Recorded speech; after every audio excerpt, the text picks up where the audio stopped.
Wow, this is so cool. This is pretty awesome. So I believe Sadhguru would like to start with some chanting. I need to cross my legs, otherwise my brains won't go.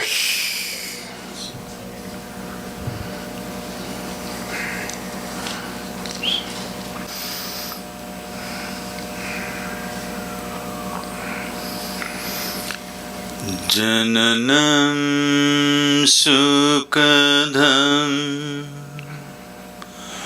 maranam karunam milanam maduram smaranam karunam kalavashadiha sakalam karunam samayadipate akilam karunam.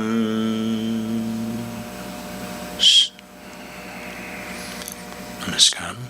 Good evening, everyone. Good evening.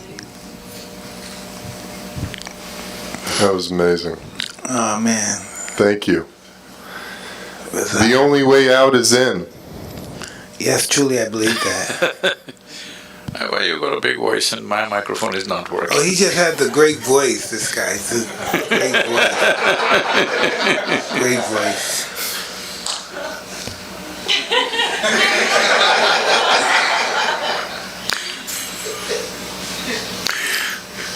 May we begin? How is it? Is your mic okay? As long as it's not about, I'm okay. There it is. There it is. So tell me, what do you think you're here for? What would you think I would want to talk to you about? I'm sure you did research on me, my life and who I am and all that stuff. But what would you think I want to talk to you about? What would you think I would want to listen to you for?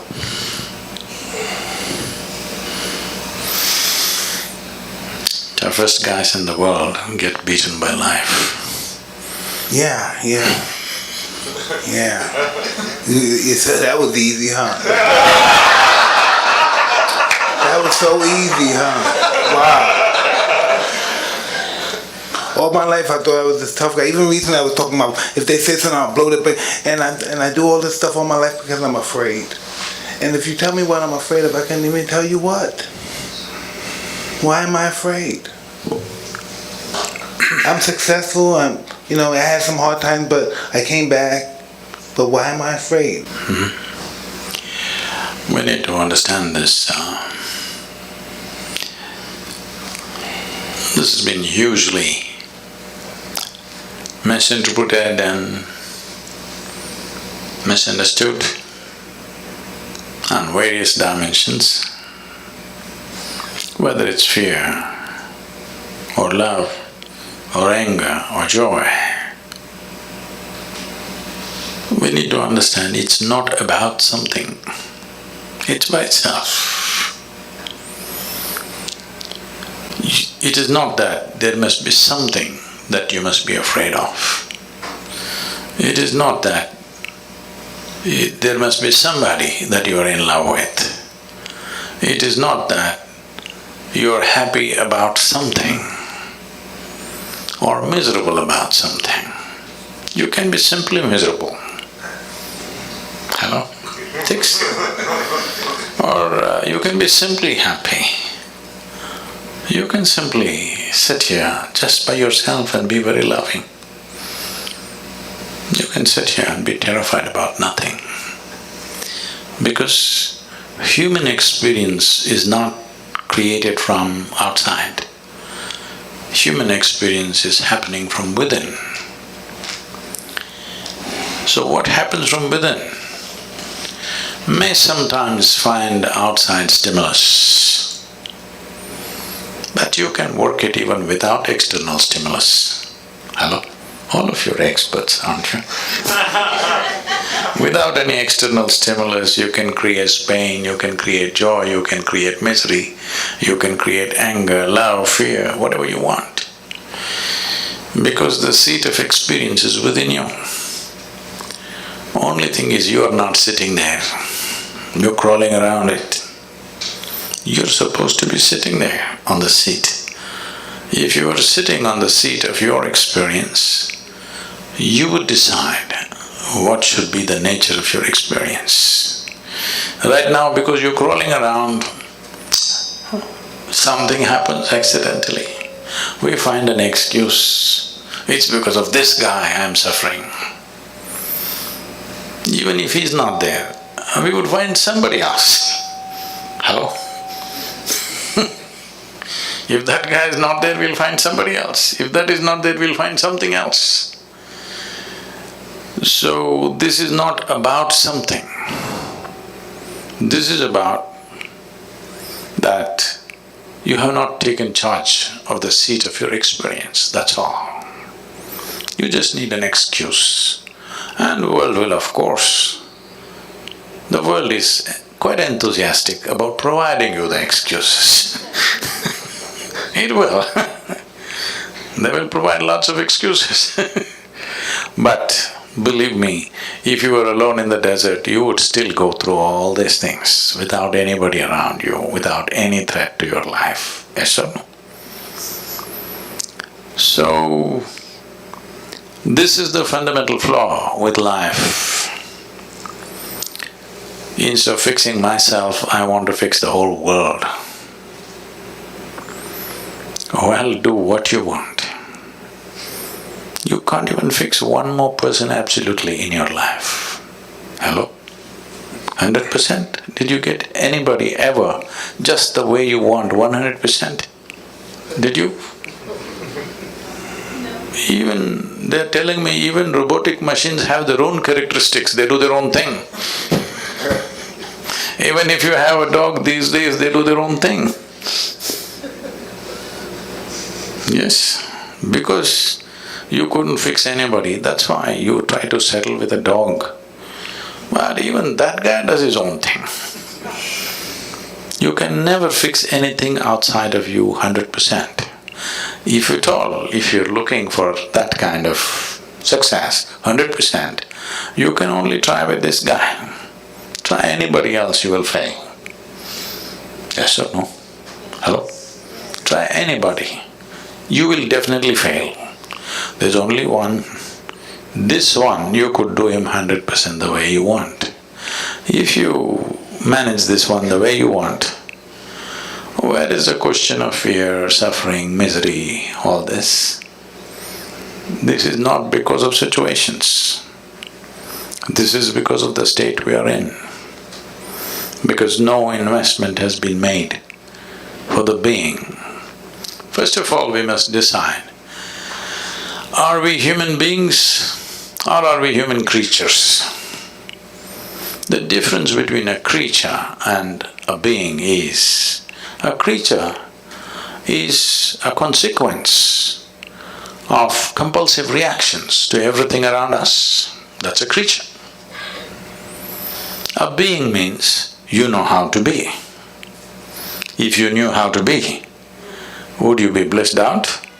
Or would you make yourself fearful or miserable or what? What's your choice? You must choose, I'm going to bless you just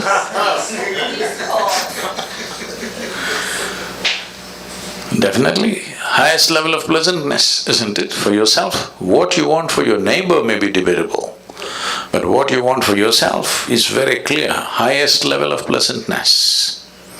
Why such a simple thing is not happening?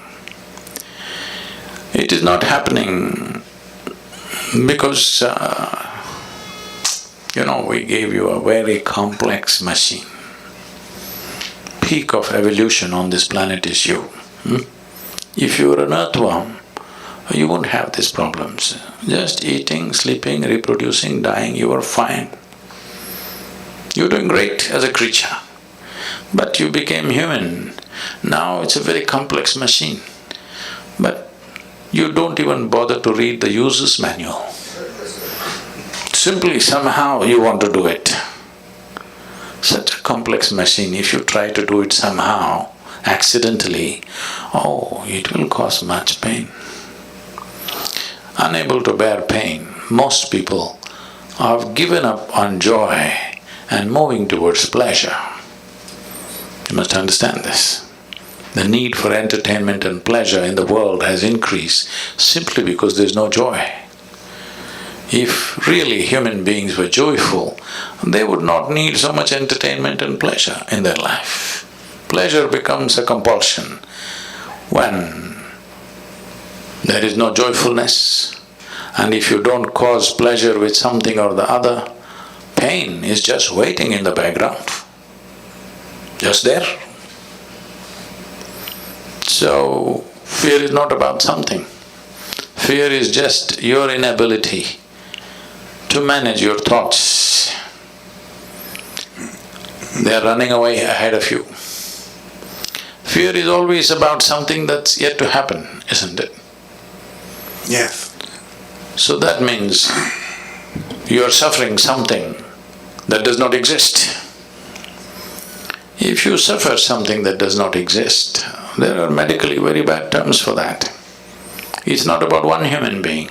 It's just literally 99% of the human population is in this condition. Different levels maybe, but 99% of the human population is in this condition. They are suffering things which do not exist. What happened 10 years ago, they still suffer. What may happen day after tomorrow, they already suffer. What happened 10 years ago does not exist right now. What may happen day after tomorrow does not exist right now. But things that don't exist, they suffer simply because two major faculties that you have which sets you apart distinctly from other creatures is you have a very vivid sense of memory and a fantastic sense of imagination. These two faculties, which are the best things you have, this is what most human beings are suffering. They are suffering their memory and they are suffering their imagination. These are the greatest tools you have. So, what should have been the most fantastic well-being? When I say well-being, you know Charles Darwin, that guy, the English guy? Hello? He said, all of you were monkeys, not me. That all of you were monkeys and you became human. So, essentially, on this planet, you're the peak of evolution. You agree with me or no?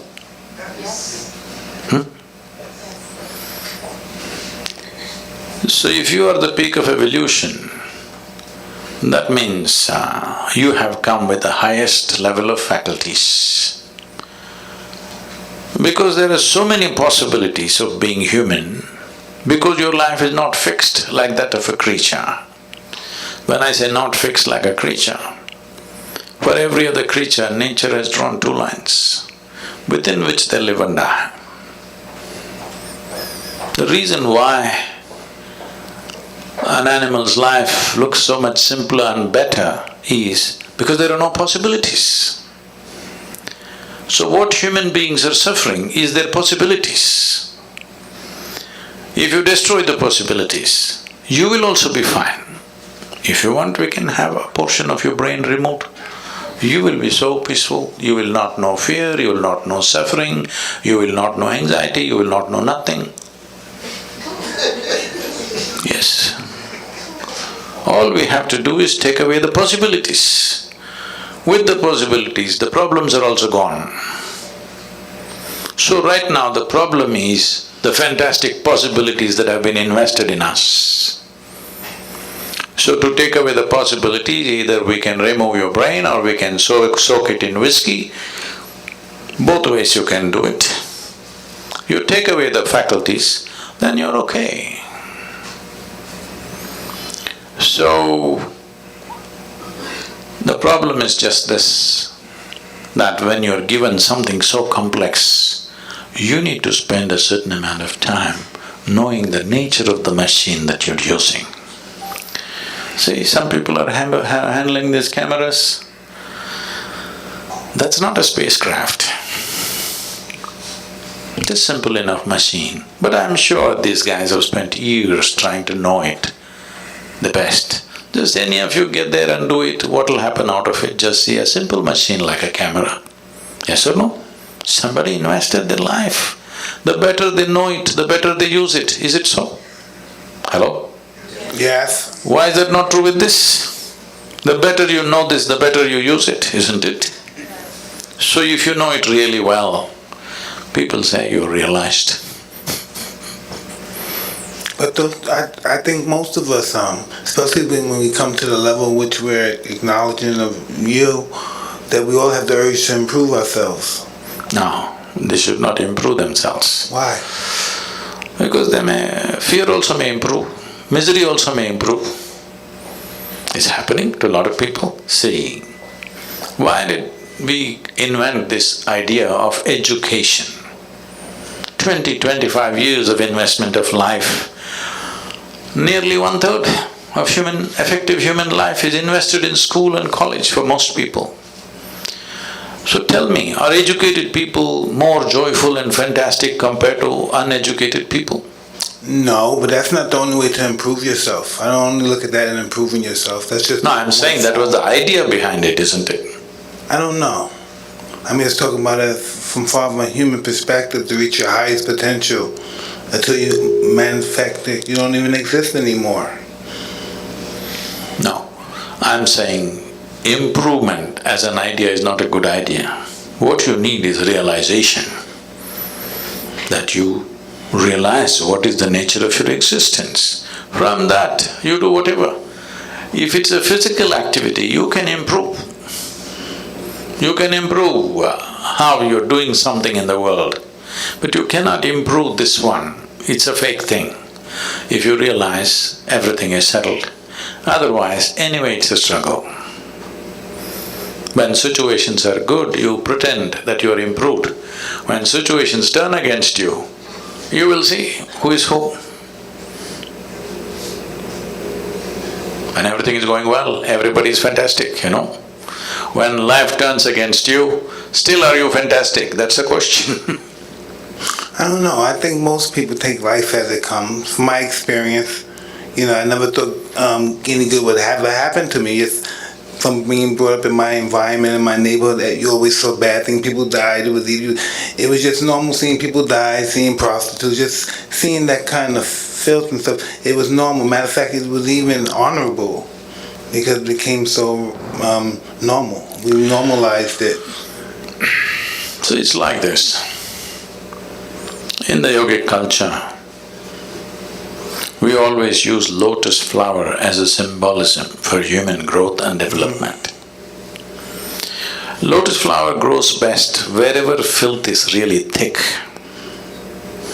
So, why we're using lotus as a example or a symbolism is, this grows well because there is filth. It stays in the filth, but untouched and fragrant. So this is a choice that all of us have. Either we can develop allergy to filth and run away and live in a mountain cave. There also filth will follow you in your head, it won't leave you. Or we can become part of the filth. Or we can blossom into a fragrant flower. This is a choice every human being has every moment of their life. Will they exercise this choice? That is a question mark. Yeah, I'm very flowerful.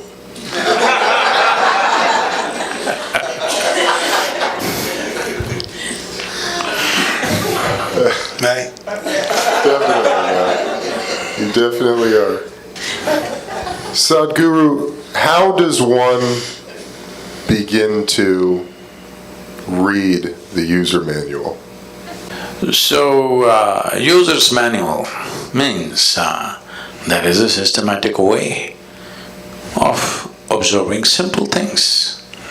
When I say simple things, it is a fact that what you call as myself right now is largely the physical body.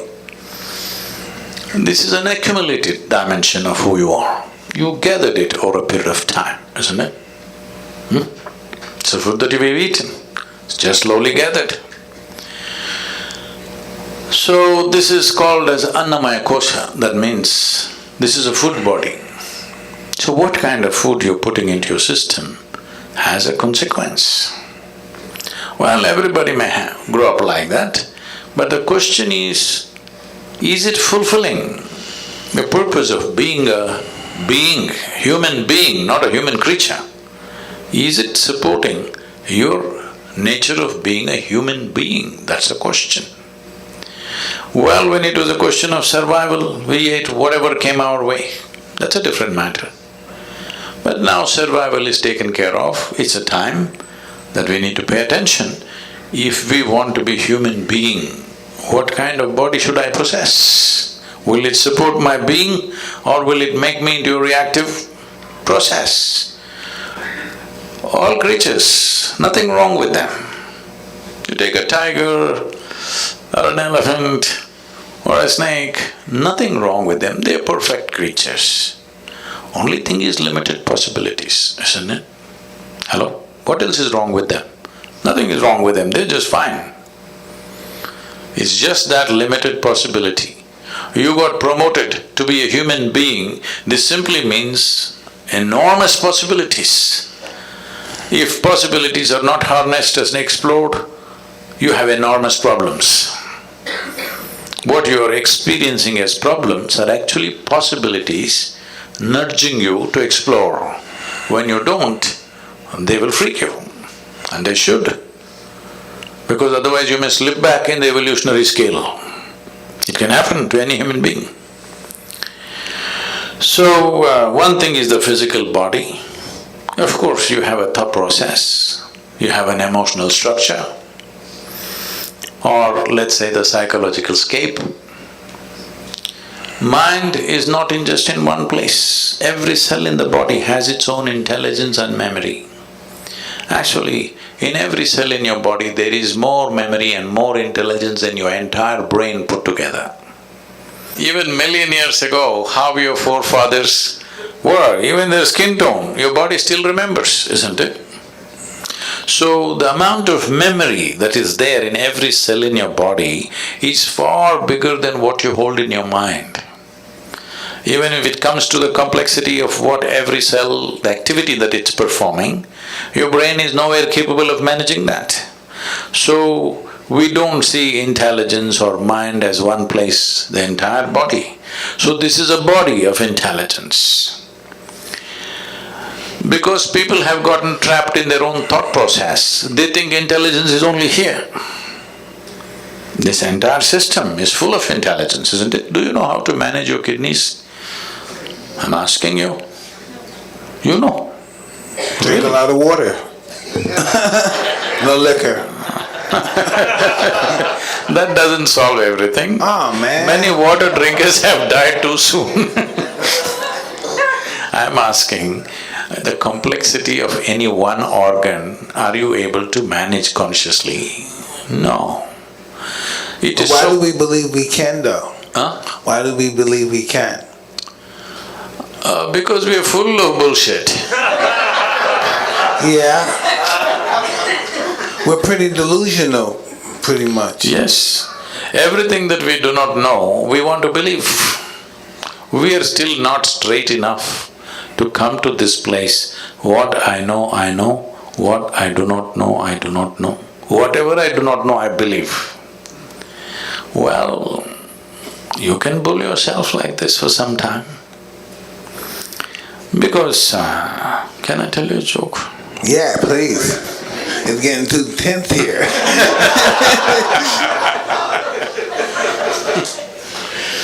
So this happened, a bull and a pheasant were grazing upon the field.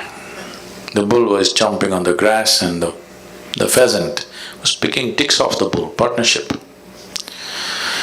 There was a huge tree at the edge of the field and the pheasant looked up at the tree very nostalgically and said, "Oh alas, there was a time I could fly to the topmost branch of the tree. Now I do not have enough strength in my wing even to get to the first branch." The bull very nonchalantly said, "That's no issue. Just eat a little bit of my dung every day. You will get to the topmost branch of the tree within a fortnight. The pheasant said, oh, come on, what kind of rubbish is that? The bull said, really, try it and see, the whole humanity is on it. So the pheasant started pecking at the dung, and lo, on the first day itself he reached the first branch of the tree. Within a fortnight he did hit the topmost branch of the tree. He went and sat there on the topmost branch of the tree, just beginning to enjoy the scenery. The old farmer who was rocking on the rocking chair saw a fat old pheasant sitting on top of the tree. He pulled out his shotgun and shot the bird out of the tree. The moral of the story is, many times even bullshit can get you to the top, but it never lets you stay there.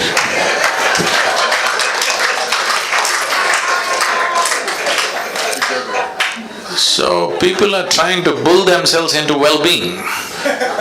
Somehow tell yourself funny fanciful things and feel good for some time, but full of fear. So full of fear. The entire humanity is full of fear because they're flying on bullshit. Unfortunately, they create all kinds of authorities which will dish out this bullshit. A time is coming, a very good time is coming, where human intellect has fired in such a way that anything that is not logically correct, most people cannot digest anymore. Slowly we're getting there. So a time is coming when truth will be the only authority. Authority can never be the truth in future. So good times are coming. It's just that we must hurry it up so that it happens in our times. Hey, where are you from? I don't know, but when I come to United States, every time I stand near the immigration lines, they make me stand in a line which says resident alien. Oh man. No, you told me you're from that town in India, where that far from the Taj Mahal you were telling me earlier? About? Where you from? Oh, the town? India, yeah. Oh, Mysore. Mysuru, it's called today. Yeah. How did you get on your path? I thought I'm in a chair. No. How did you get on the path to meeting people like this, like us? How did we get engaged? How did you start doing this? What made you believe you can do this? Again, you're talking about belief. Let me clear that first. See, belief means just this. I believe in this or that means I don't know, but I'm bullying you. Why can't I say I don't know? What's the problem? I do not know is a tremendous possibility in human life. If you see I do not know, naturally the longing to know will come, seeking will come, the possibility of knowing will come. Whatever I do not know, I believe, that means you will never know, you will just go on with your own stuff. So this is why believers always need a flock. But the moment you become a seeker, you become alone. Because if you are the only person who believes something on this planet that nobody else believes, you will feel like a bloody fool. You need 25 people around you who believe the same thing. Now you say, eh, all kinds of rubbish. But when once 25 people gather around you and all of you believe the same thing, boo, confidence without clarity will come. Confidence without clarity is a great disaster that is unfolded upon humanity. It's mainly because of belief systems, mainly because people have become unwilling to see what I do not know, what is the problem? So, in the yogic culture, we evolved a method. We always identify with our ignorance, never with our knowledge. Because in this cosmos, nobody knows where it begins, where it ends. In our perception at least, it's a limitless space. In this space, even if you grind all the libraries on the planet and pour it into your head, still what you know is just a speck in the universe. If you identify with that speck, you will become that speck. Because whatever you identify, you become that, isn't it? But our ignorance is boundless. If you identify with your ignorance, you will become boundless. So, what I'm doing is not because of my confidence, because of clarity. I don't have any clarity. I just know what I want and I see it and I consume it. But I don't look at it from a clarity perspective. I don't look at it from a educational perspective. I just know I have to have that in order to establish my life the way I would want it to be. I just don't have no understanding of it. I just know it has to be possessed by me in order to function the way I would like to function. See, clarity is on various different levels. Well, you've been in a sport where if you did not see things clearly, you were down, licking your own sweat and blood. There was clarity, otherwise it wouldn't work. The clarity of why I'm existing, not the clarity of why I'm fighting as a child. No, I'm just saying, clarity is at different levels. Yeah, exactly.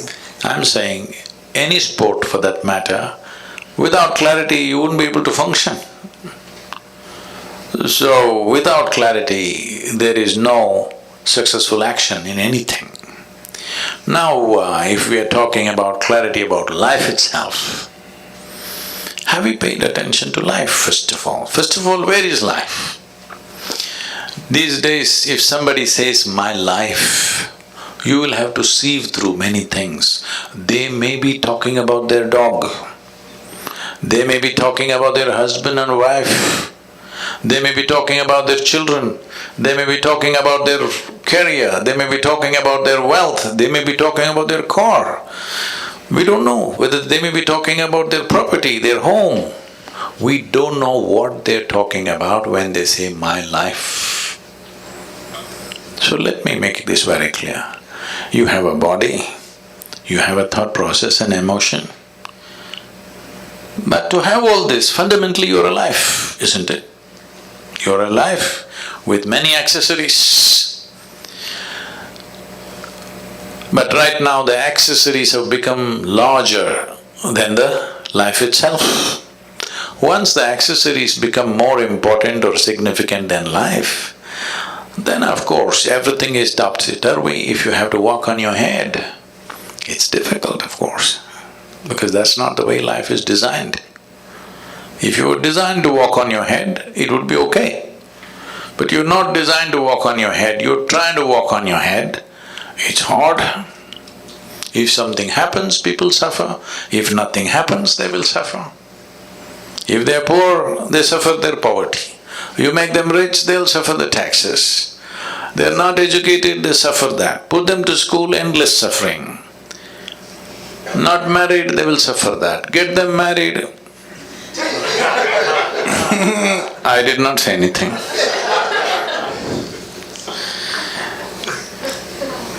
Just tell me one aspect of life that human beings are not suffering. They're suffering every aspect. So offer them death, that will also they'll suffer. So suffering is not because of the nature of life. Suffering is because of the complexity of the mind which you did not care to understand. If you had the brain of an earthworm, you would be fine. Hello? Peaceful, eco-friendly also, because that's a great aspiration in California. The only life which is struggling to be eco-friendly is brilliant. Earthworm knows, a grasshopper knows, a lizard and a snake knows how to be eco-friendly. This most evolved creature on the planet is struggling to be eco-friendly. Yes or no? So, the problem is, complexity of possibilities. Possibilities are the greatest blessing we have, but unfortunately that's what we are suffering, because when something very possible and powerful is given to you, if you don't handle it right, it'll blow up in your face. That's all that's happening. How do you know how to handle it? That's why I'm here. All right.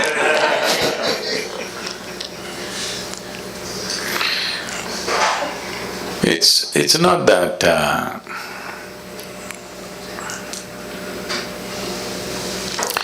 it's not that if let me put it this way, if because of the number of things that I do across the world, more things are going wrong with my life right now than any of your lives, okay? Really, too many things. Just I want you to imagine running a foundation where there are over 9 to 11 million volunteers doing all kinds of things. Volunteers means nobody knows what to do, but they're enthusiastic. Running major projects like this, running massive centers in various places, over 350 centers across the world.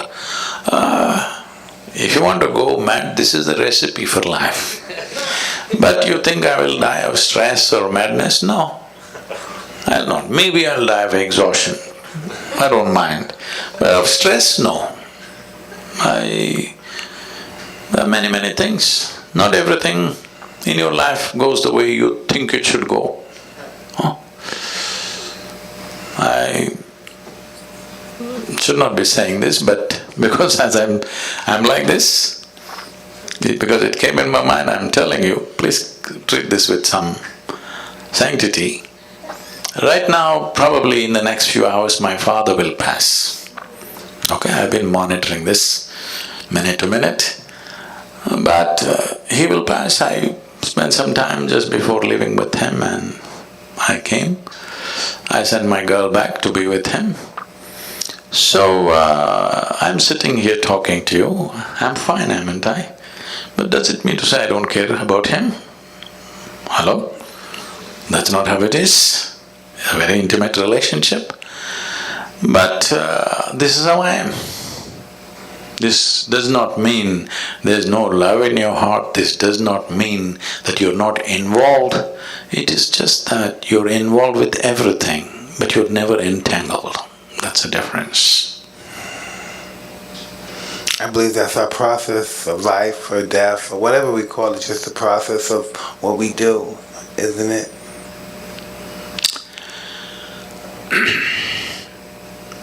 See, the most compulsive thing in most human beings is they want to draw a conclusion about everything.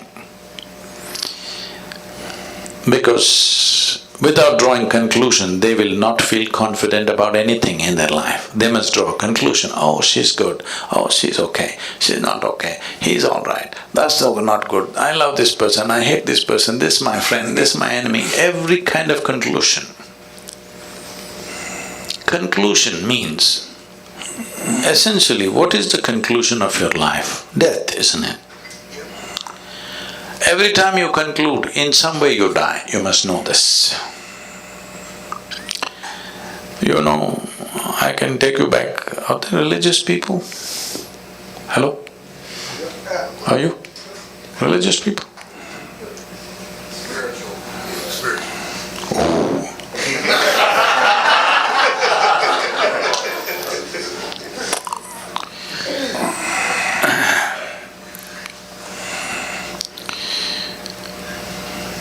Because people are fundamentally misunderstanding their memory to be intelligence. This is the fundamental problem. Our education systems are designed like this, religious processes are designed like this, largely society is designed like this. Memory is misunderstood as intelligence. If you went to school, I didn't go much, nor did you, both of us are lucky that way. You're right. But when I went to school, what I saw was People memorize everything and on a specific day, which is called examination day, they'll go and puke it there. If they puke really well, they are great. You get great score. I puke little. I never puked at all. I never puked at all. You never puked. Never, not even 1 minute. I puke little. But those who puked everything were number one out there. So this is not just in a classroom, everywhere this is built. We are misunderstanding memory as intelligence. As I said earlier, great times are coming when your memory will mean nothing, because there is a simple phone in my machine which has more memory than all of you put together. Hello? So your memory will mean nothing. But if you lose that phone, your memory will be in trouble too. No, we can have it implanted in the skin. Okay. Yeah. So, what we thought as great value, I wanted to understand how this world has been built, these civilizations and cultures have been built. There was a time when nobody could read, all right? So one guy comes and he opens one book. He's got only one book all the time. Well, if you read 10 books, you become a scholar. If you remember 10 books, people say you are a PhD. If you know one book, you become a representative of God. How's this? Forever it's been happening. This will not work in the future, because my phone will recite all the scriptures put together at one time. Yes, it will. Yes or no? Just because the guy knew how to read, he was acting like a representative of God. Suppose I came to California 1,000 years ago on a bicycle, when nobody had seen a bicycle. You don't know what it is. I came riding on these 2 thin wheels. Wow! I came and parked here and said, I've just come from heaven on this special God-given vehicle. You would all bow down. So after I finish my whatever bull with you, when I want to go and rest, I take away the front wheel and sleep on it, because if any of you learn how to ride, then my heavenly status will go. But a local brat who's good for nothing took this bicycle with single wheel and started riding it all over the place. Now I'm in trouble. This is happening. The Google lady will recite every scripture that you want. We don't know who the hell she is.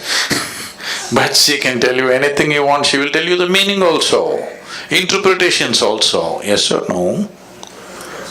So, just in many ways, because human beings by themselves did not do it, because people did not do it consciously, I think in many ways the technological developments are going to end. A whole level of nonsensical things that have been happening just because somebody remembers something, somebody can recite something, they were elevated, all this will go. Very good times. But in the meantime, when one level of what we believed collapses, and before you attain to clarity, there is a danger. One thing that's happening is, in the world, heavens are collapsing. 100 years ago, how many people believed they are going to heaven? And today, how many people believe they're going to heaven has come down dramatically, isn't it so? So, is it okay? Good. Yeah. Real good. This happened in Alabama. Well, a Sunday school teacher was going full fire. This is Alabama. Full fire. Unfortunately, the audience were not like you, they were all tiny tots. Catch them young policy. In his rhetoric, he stopped and asked, "What do you have to do to go to heaven?" Little Mary in the front row, she's always in the front row, said, "If I scrub the church floor every Sunday morning, I will go to heaven." Absolutely. Another little girl stood up and said, "If I share 50% of my pocket money with my less privileged friend, I will go to heaven." Correct. Another little boy stood up and said, "If I help those who are in need, I will go to heaven." Correct. Little Tommy in the back bench stood up and said, "You gotta die first."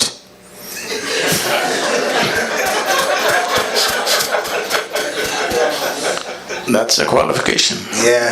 You got to die first. So when we die, depending upon your culture, we will either bury you or burn you or cut you and throw you to the birds. Different cultures, depending upon which culture you are, that they will do.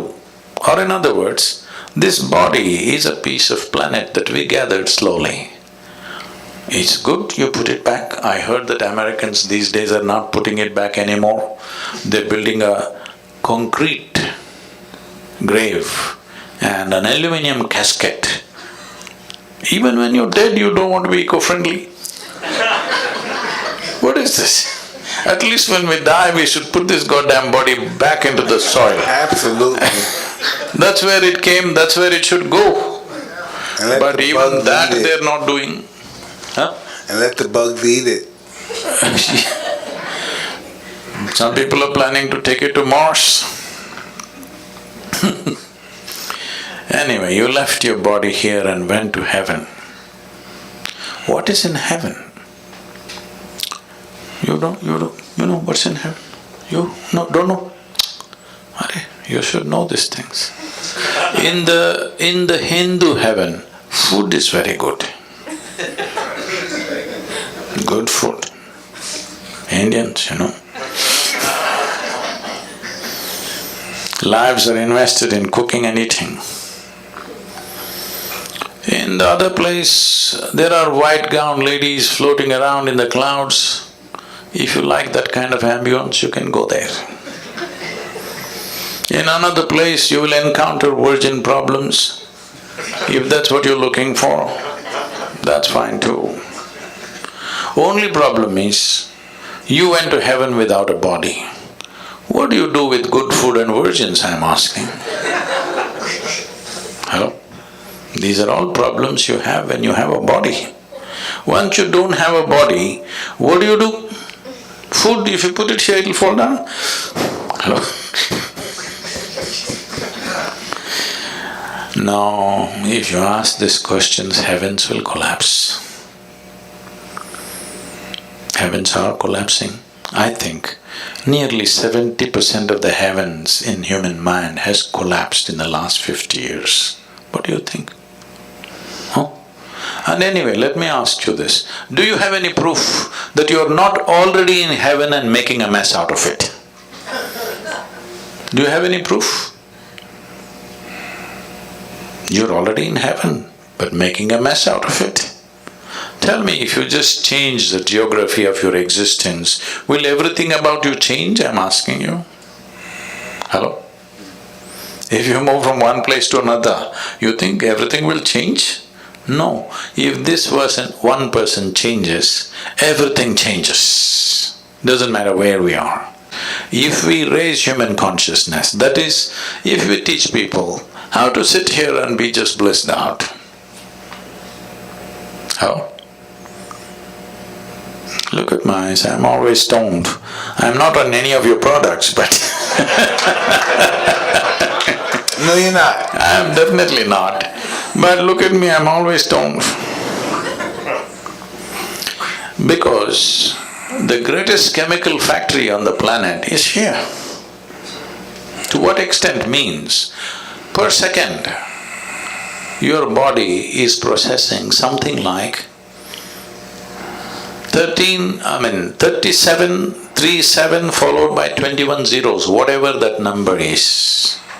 To give you a perspective, 11 zeros make a trillion. 37 followed by 21 zeros. That many chemical reactions are happening in this body per second. If you knew how to manage this, you can create any kind of experience you want in this. When you have this kind of a sophisticated machine, you are doing things in a caveman-like way. This is like we gave you a touch screen phone, but you are like this. Awesome. What will come out of that? You're supposed to do like this, but you are like this. You know what will come out of it? That's all that's happening right now. So there is a way. Today I can proudly say, across the world, there are millions of people, if they close their eyes in the morning, tears of ecstasy and love every day in their life, every day. Millions of people. So it is not an accident that one person, obviously it can be done. Just a little understanding of how human chemistry functions. You don't have to go into chemical analysis of who you are. There are simple processes with which one can do if one is willing to invest a little bit of time in a day. Life will become wonderful.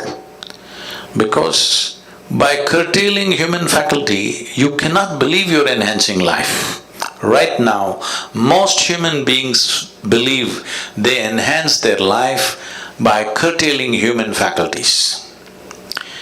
Like, I was in Mysore city.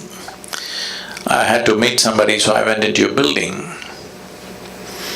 A lady, over 70, 75 years of age, and she's a very petite, small woman.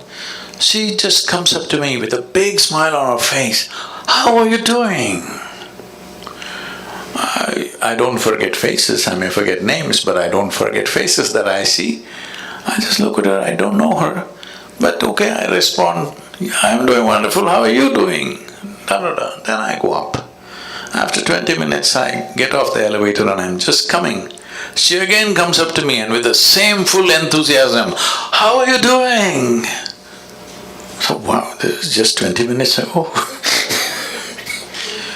Then I respond somehow and then I'm getting into the car. Somebody who was walking with me says, "Poor lady, she's lost her memory, she doesn't remember a thing."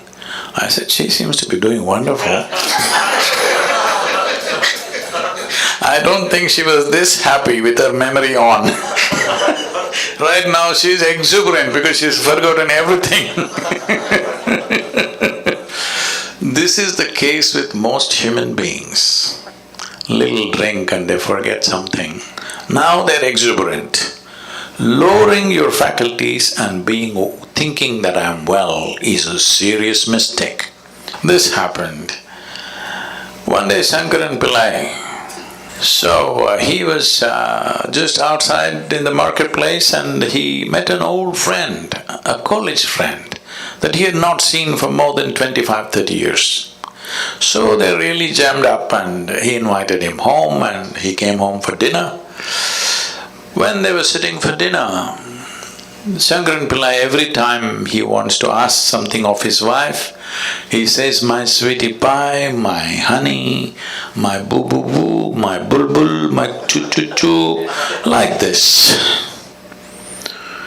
After the dinner is over and the chat is over, the friend is leaving, the Shankaran Pillai came to the door to see him off. He said, "You're really having an amazing life.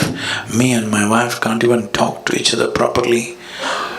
Every time you refer to her, all this sweetie, honey, choo-choo-choo, boo-boo-boo, all this stuff, you're really having an amazing life, aren't you?" Shankaran Pillai said, "Are you crazy, man? 7 years ago I forgot her name."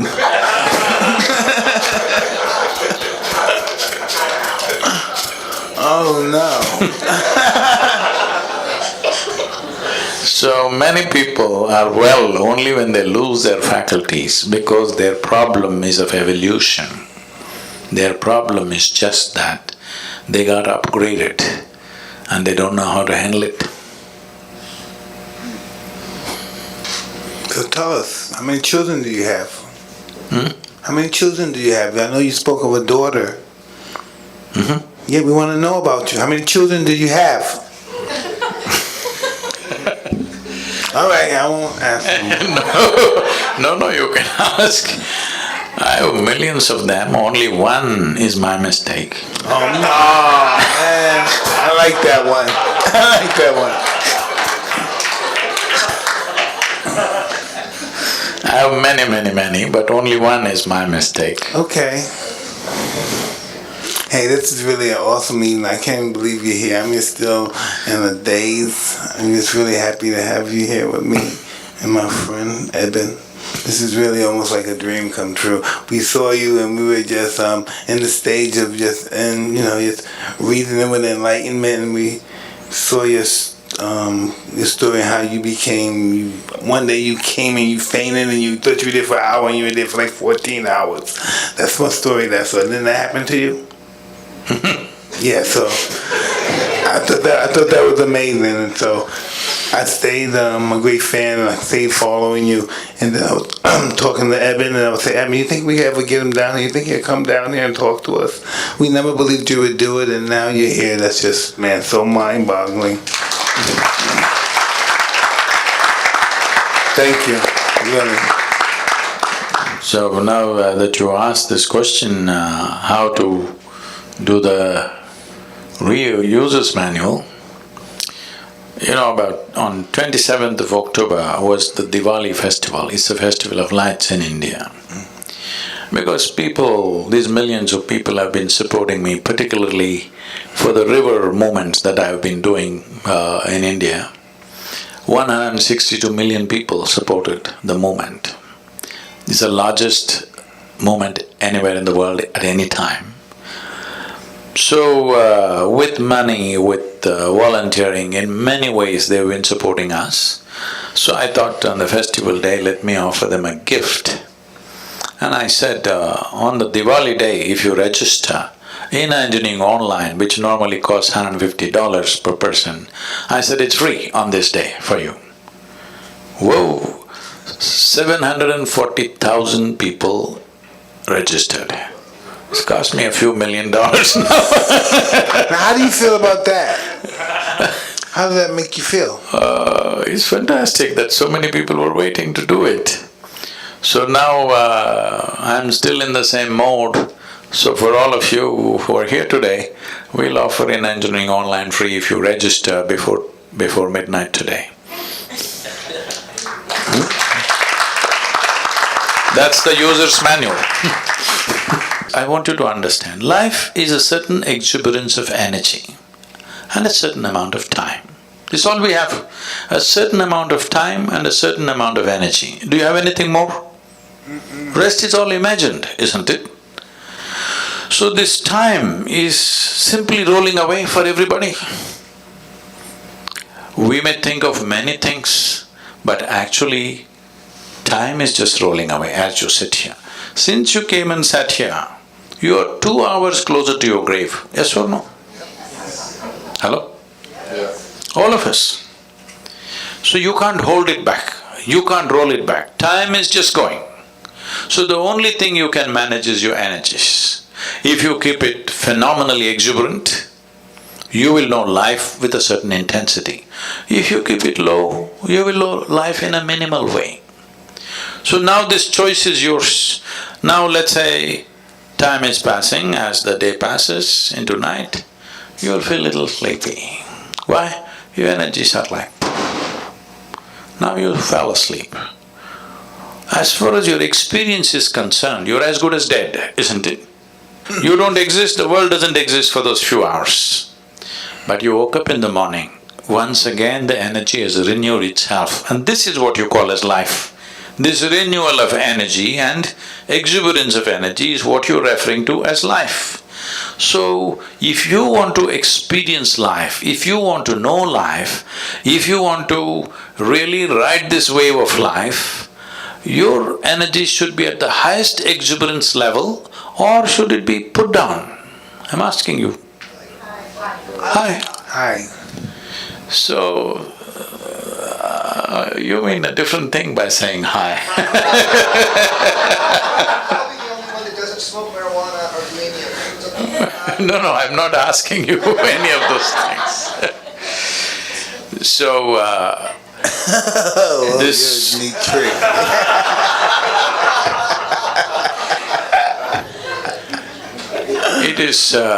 It is just that most people need all the time looking for rest, vacation, break from everything, simply because they don't know how to manage their thought and emotion. I see in the United States people are saying, thank God it's Friday, because they suffer 5 days and they're going to enjoy 2 days. Life is not going to work like this. Life cannot work like this. If you do not know how to be joyful, then you're only looking for pleasure. If you were joyful, pleasure wouldn't matter, because you're just joyful. Joy is not a consequence of some activity or something that you get or don't get. Joy is an ambience that is necessary to live life. If you do not know how to be peaceful and joyful, well, you cannot even enjoy your dinner tonight, isn't it? Hello? Can't enjoy a walk on the street. Can't enjoy the few people who are around you. You cannot enjoy anything. You need all kinds of stimulus to find a little bit of pleasantness within yourself. When I say pleasantness, let's understand this. If this body becomes pleasant, we call this health. You want this or no? Yes. You must choose, I'm going to bless you. Yes. You want this body to be pleasant or no? Yes, yes. If it becomes very pleasant, we call it pleasure. If this mind becomes pleasant, we call it peace. If it becomes very pleasant, we call it joy. If these emotions become pleasant, we call this love. If it becomes very pleasant, we call it compassion. If these life energies become pleasant, we call this bliss. If it becomes very pleasant, we call this ecstasy. If our surroundings become pleasant, we call this success. Only to create pleasantness in our surroundings, we need the cooperation of various people and forces around us. But pleasantness of body, pleasantness of mind, pleasantness of emotion and energy is 100% your business. Yes or no? I agree. So, if you want to make this your business, before midnight you must register for Inner Engineering Online. It's free, otherwise tomorrow morning you can pay and register. Oh, man. That's awesome. Well, this has been such a treat. And before we wrap this thing up, we have time for a few questions. All right. Hey, you, not you, and them. No, I'm just checking if you Hi, thank you so much. Sadhguru talked about the Annamaya Kosha, which is the body kosha. There are 5 koshas in the applied yogic sciences, which work the entire system of the body, from the mind to the heart to the breath to the energy. I need all that. And the heart. There are thousands of years of manuals, from classical yoga, which is just meditation, to hatha yoga, to the tantrika, that provide ways of being that Sadhguru has expressed the top of tonight. So it's not an abstraction at all. It's just like what you guys do on Hotboxing, which is break down how you get to the soul of yourself by moving through your ego, by practicing goodness towards others. So That's real tough too.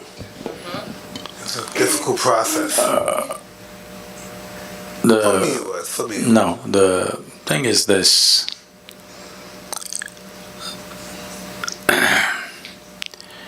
Well, just to explain this, Sadhguru means an uneducated guru. He is not a PhD in all these things. He is unread. I don't know any books. I just know this piece of life from its origin to its ultimate nature. If you want to know life, the only life that you can know is this life. You cannot know another life because you can only experience this one. Can you experience something else? You can only experience this life, if at all, if you experience. So, if you want scholarship,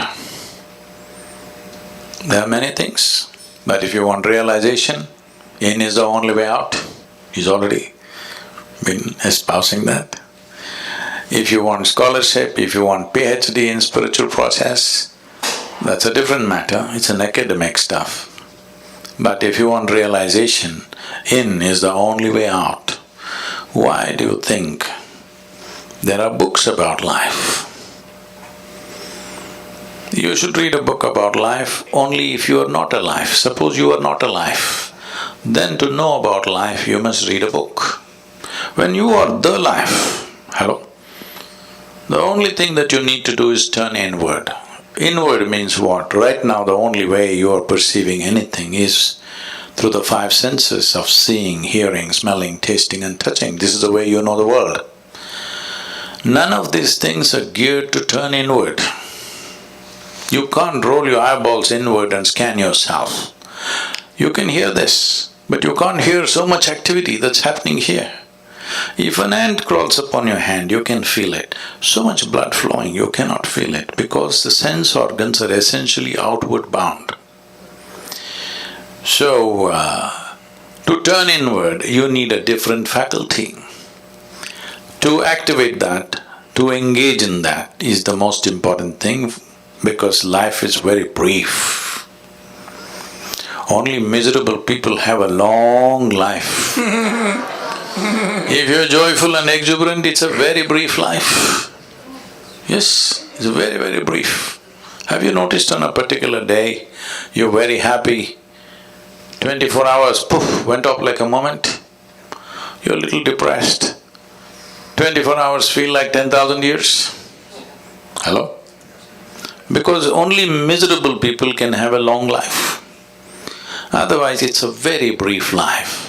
In this brief life, the most important thing is you know the nature of your existence. Don't add all kinds of philosophies to this. This is very simple.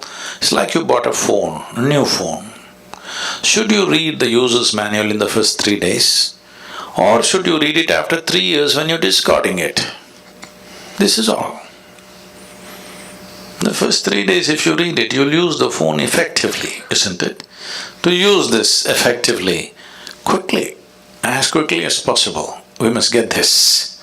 Then we live life without you being an impediment in your own life. Other impediments are always there. Other things are always there, we need to learn to ride it. If you don't learn to ride it, it'll crush you, of course. You see California, people are riding the waves. What is the dream of a wave rider? One day he would like to do the tsunami. Yes or no? One who is really good at it, what is he dreaming of? One day when the tsunami comes, he would like to be riding on the wave. Those who do not know how to ride the wave, they're terrified of it. This is all it is. The instruments of life must be in your hands. If they're in your hands, whatever life throws at you is not your choice. What you make out of it is your choice. This will not come out of scholarship. This will come by turning inward. This is why inner engineering. You engineer yourself the way you want yourself to be. I agree. What bothers you? And if nothing bothers you, why not? This is Jim Gray right here, sir, by the way. If you will make the word bother a little more clear, you mean to say why? What disturbs your peace of mind? Oh, nothing does. Because I have not given that privilege to anything or anybody that they can decide what happens within me. So anything that happens surrounding you or affecting you effectively doesn't bother you because you don't what? What is the mechanism? See, it's just this. As I said just now, what life throws at you is not your choice. It throws all kinds of things. The more active you are, more number of things are being thrown at you. But what you make out of it within yourself is 100% yours, isn't it? Now, if you are a compulsive reaction to what life throws at you, then everything will bother you. Good things and bad things, everything will bother you. But if you are a conscious response to whatever is thrown at you, you will see everything is a certain challenge. Some we can handle, some we don't know how to handle. Some situations we know how to handle, some situations we don't know how to handle. So, are you a Superman that you know how to handle everything? No. This is not about being superhuman. This is about realizing being human is super. So it's not that you know everything and you can handle everything, no. Some you can handle, some you cannot handle. But are you a conscious response to life or are you a compulsive reaction to life? This is all you can take care of. Anybody else? This is so cool. With the good work, the work that you're doing, sometimes it's easy to get caught up in the result, the desire of what you're trying to do. How do you detach, but at the same time help? I'm using these simple things. You've been reading Indian stuff, huh? You've been reading Indian stuff. That's why this detachment and all that.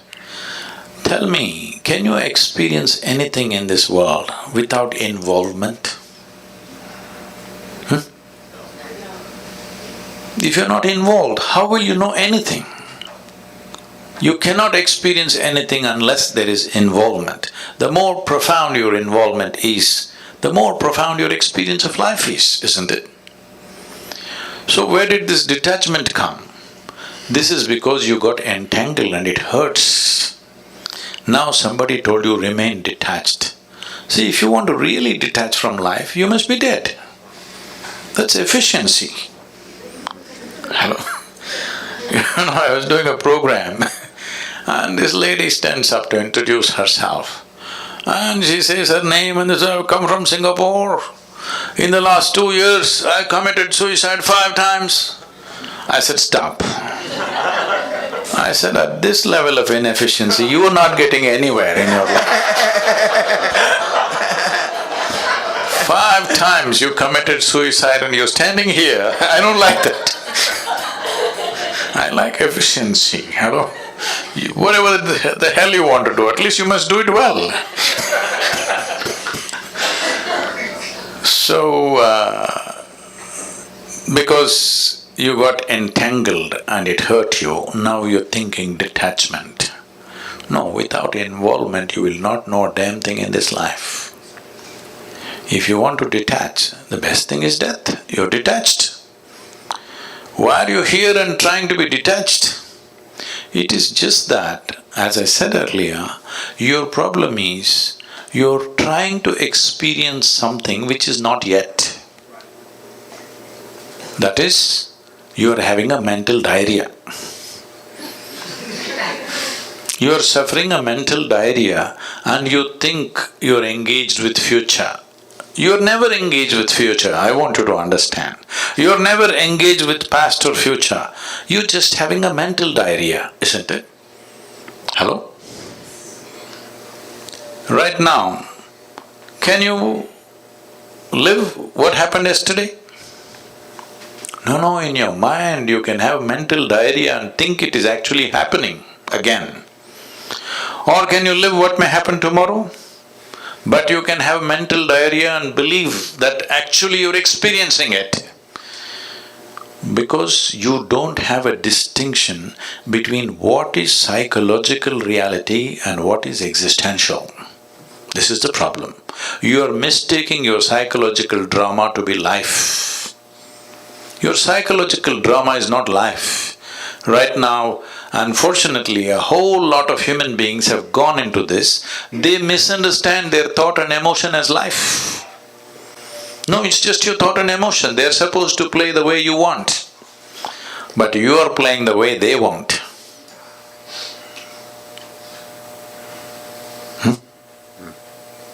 Just a little out of control, that's all. Don't weave a philosophy out of an ailment. I was thinking when you were saying, like on myself, like let's just go to another perspective. Of myself, what's the image of myself? What should be my illusion of myself? No, what should be my illusion of myself just as a human being functioning in the world with life? What should be my illusion of myself? Should I be a nothing or should I be glamorous, magnanimous, powerful? What should I be? See, what social qualities we need to exist here well, let us not misunderstand that as life.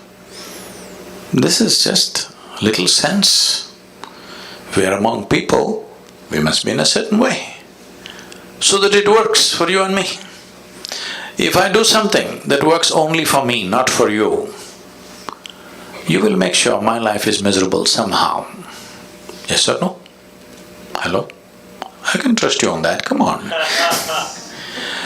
If every day we are transacting about something and I make my transactions in such a way it's only beneficial for me, not for you, will you make my life miserable or no? Yes. You will. This is the nature of coexistence. So when we are here together, it's important we function in such a way that whatever we do, it benefits both of us so that this transaction can go on. Whether it's marketplace or marriage, both the parties should benefit, otherwise it'll die, isn't it? So do not misunderstand this understanding or this simple sense as human nature.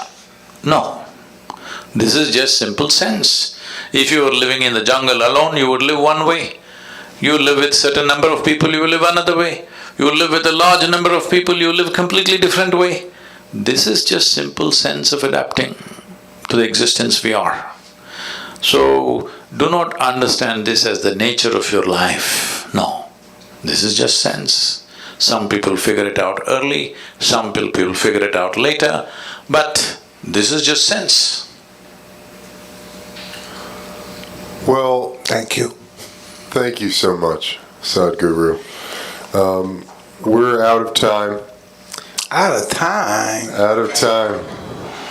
But I want to thank you guys again so much for coming. Thank you, Sadhguru, and your incredible team.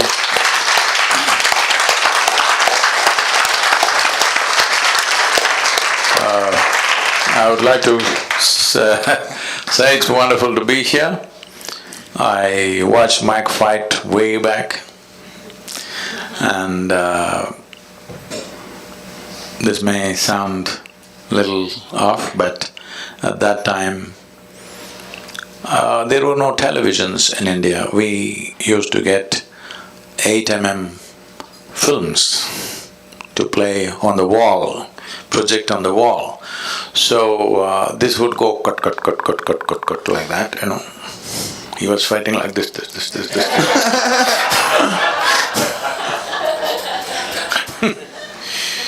So in somebody's house we were sitting and watching, we had watched lots of boxing matches at that time because I was this I shouldn't tell you. I was in my school boxing team. Really? Wow. You struck someone before?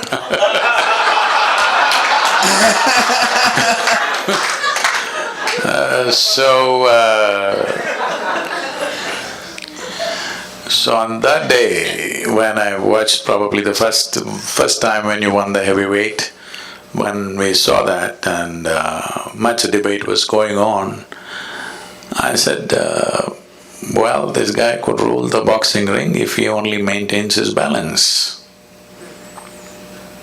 Because I saw a talent which I was just watching your interview today, which I think you're that wonderful man who took you up and transformed a street brat into a champion. Yes, he did. Yes, he did. He did. So he saw the talent too, I'm sure, and that's why he invested himself. It's fantastic. It's just this. Every human being, many things are hidden within every human being.